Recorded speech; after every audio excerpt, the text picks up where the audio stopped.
যাদের টাকা কড়ি আছে, আমি তাদেরকে অনুরোধ করব, যদি পারেন তাহলে মেহেরবানি করে রমজান মোবারকে ওমরা পালন করবেন। আমি ওমরার নিয়ত করেই এসেছি, ঢাকা থেকে ওমরার নিয়ত করেই এসেছি, আপনাদেরকে দেখে গেলাম। আর আমি এখান থেকে ডাইরেক্ট মদিনা মুনাওয়ারায় চলে যাব ইনশাআল্লাহ। লাইলাতুল কদর পর্যন্ত হারামাইনুশ শরীফাইনে কাটাতে চাই, নিয়ত করেছি। আপনারা দোয়া করুন আল্লাহ যেন কবুল করেন। কি মজা যখন আপনি হারামাইনুশ শরীফাইনে যখন তেলাওয়াত শুনবেন, আপনার কাছে মনে হবে যেন কোরআন শরীফ নাজিল হতেছে। সুবহানাল্লাহ। সেখানে তো নামাজের পরে হাত তুলে মোনাজাত করা হয় না, শুধুমাত্র রমজান মুবারকে বেতেরের নামাজের মধ্যে ইমাম সাহেব হাত তুলে মোনাজাত করেন। গত বছর রমজান মুবারকের লাইলাতুল কদরে আমি ছিলাম, গত কয়েক বছর ধরে আল্লাহ যাওয়ার তৌফিক দিয়েছেন দয়া করে।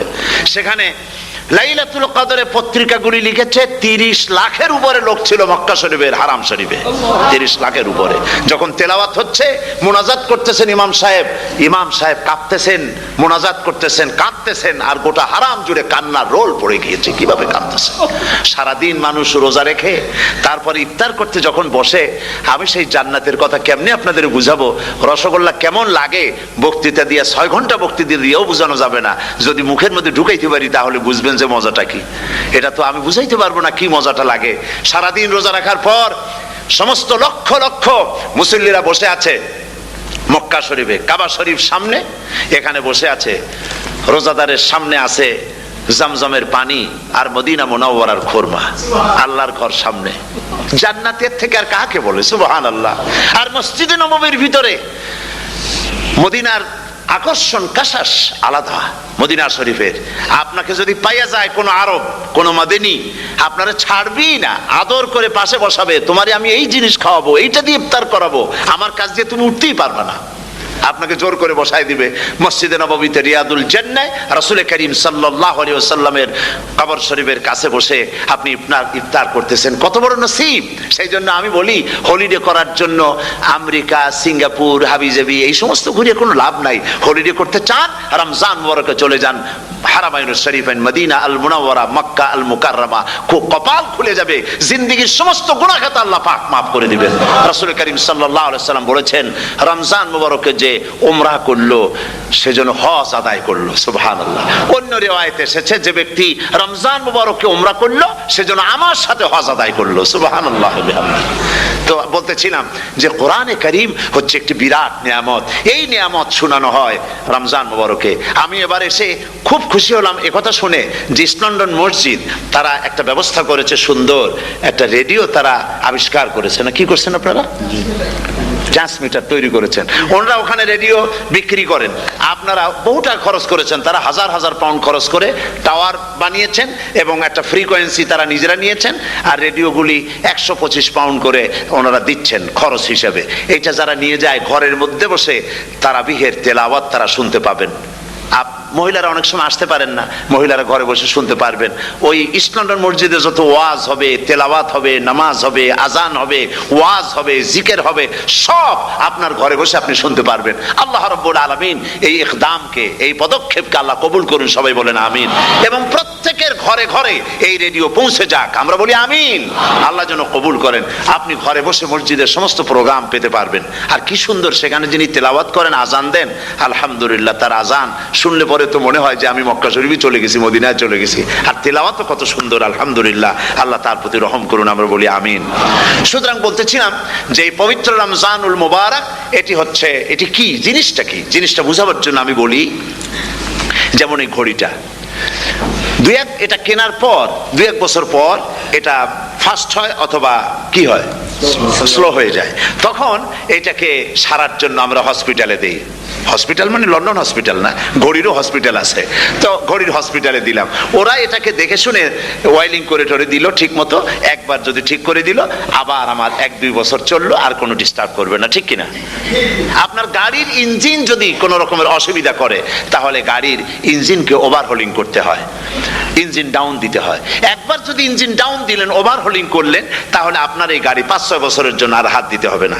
এ কথাগুলি বুঝতে পারছেন কিনা? সারা জীবন, সারা মাস অন্যায় করার পরে, গুনাহ করার পরে মানুষের অন্তঃকরণে কালিমা লেগে যায়। আল্লাহ রাব্বুল আলামিন রমজান মুবারকের একটা ব্যবস্থা করেছেন, ইঞ্জিন ওভারহোলিং এর মতো, ইঞ্জিন ডাউন দেওয়ার মতো আপনার কালবকে, আপনার আত্মাকে, আপনার বিবেককে, আমার বিবেককে পরিষ্কার করার জন্য রমজান মাস করে দিয়েছেন। রমজান মোবারকের একটি মাসের কোর্স যদি কমপ্লিট করা যায়, তাকওয়া দিয়া যদি ভরে দেওয়া যায়, তাহলে বাকি 11 মাস আরামসে চলবে, কোনো অসুবিধা হবে না। নবীজি বলেছেন রমজান মুবারকে মাস আসার সঙ্গে সঙ্গে আল্লাহ রাব্বুল আলামিন তিনি জান্নাতের সমস্ত দরজাগুলি খুলে দেন, আর জাহান্নামের সব দরজাগুলি আল্লাহ রাব্বুল আলামিন বন্ধ করে দেন। সুবহানাল্লাহ। আর শয়তানকে শৃঙ্খল দিয়ে বেঁধে ফেলা হয়, শিকল দিয়ে শয়তানরা বান্ধা হয়ে যায়। এই হাদিসটা যখনই শোনাই বিভিন্ন জায়গায়, লোকেরা বিভিন্ন জায়গায় প্রশ্ন করে, হুজুর কোন তো যে শয়তানরে বান্ধাতে হয়, কিন্তু রমজান মাস হতো লোকেরা মদ খায়, মিথ্যা কথা কয়, তাহলে শয়তান বান্ধা থাকলো কেমনে? আমি বলি দেখেন, এরও ব্যাখ্যা আছে। এর ব্যাখ্যা হলো এই, কোন কোন ঘড়ি আছে একবার চাবি দিলে 6 মাস চলে, আর একবার চাবি দিলে 2 বছর চলে, আবার চাবি দিলে লাইফ চলে যায়, এরকমের ঘড়িও আছে। কোন কোন মানুষের শয়তানে এমন চাবি দিছে যে চাবিতে 6 মাস চলে, কোনটায় 10 মাস চলে, কোনটায় বছর চলে। রোজার মাসেও যারা গুনাহ করে শয়তানে এমন চাবি দিছে যে রোজার মাসেও বন্ধ হচ্ছে না। এরা শয়তানের খপ্পরে পড়ে গেছে। আল্লাহ এই চাবি থেকে মুসলমানদেরকে হেফাজত করুন, বলি আমিন। জোরে বলেন আমিন। শয়তান থেকে পানাহ কেউ দিতে পারে না, কোন গভর্নমেন্ট পারবে না। ব্রিটিশ গভর্নমেন্ট পারবে নাকি? American government? কেউ পারবে না। শয়তান থেকে পানাহা দিতে পারে কেবলমাত্র কে? ওই আল্লাহ রাব্বুল আলামিন আমাদেরকে শিখায় দিয়েছেন, শয়তানের ওয়াসওয়াসা থেকে আমার কাছে পানাহা চাও। আউযু বিল্লাহি মিনাশ শাইতানির রাজিম। বিতাড়িত মরদুদ শয়তানের ওয়াসওয়াসা থেকে পানাহা চাই, আল্লাহর কাছে পানাহা চাও। আল্লাহ পাক বলেন আমি পানাহা দিতে পারি শয়তানের ওয়াসওয়াসা থেকে। শয়তান থেকে আশ্রয় একমাত্র সিকিউর নিরাপত্তা পেয়েছেন আল্লাহর পয়গম্বরেরা। সুবহানাল্লাহ। আম্বিয়া আলাইহিমুস সালাম তারা আল্লাহ কর্তৃক নিয়ন্ত্রিত, শয়তানের ক্ষমতা নাই পয়গম্বরদের কাছে যাওয়া। চতুর সীমানার ভেতরে শয়তান প্রবেশ করে কোন নবীকে ওয়াসওয়াসা দিতে পারবে না, বলি সুবহানাল্লাহ। এই জন্য শয়তান থেকে বেঁচে যাওয়া, শয়তানের ওয়াসওয়াসা থেকে বাঁচা খুবই কঠিন। সেই জন্য আল্লাহ পাক বলছেন শয়তানকে বেঁধে রাখা হয়, জান্নাতের সমস্ত দরজা খোলা, জাহান্নামের সমস্ত দরজা বন্ধ হয়ে যায়। এই নিয়ামতের মাস আমাদের সামনে। প্রত্যেকটি যখন কোন ওয়ার্কশপ হয়, তো ওয়ার্কশপের জন্য এক একটা কি বলে সিলেবাস থাকে। রমজান মুবারক একটা ওয়ার্কশপ। এই ওয়ার্কশপের মধ্যে একটা সিলেবাস আছে, সেই সিলেবাসের নাম হচ্ছে কোরআন। কোরআন কোরআন কোরআন নাজিলের মাসে আমরা কি কোরআন তেলাওয়াত করি? বলেন।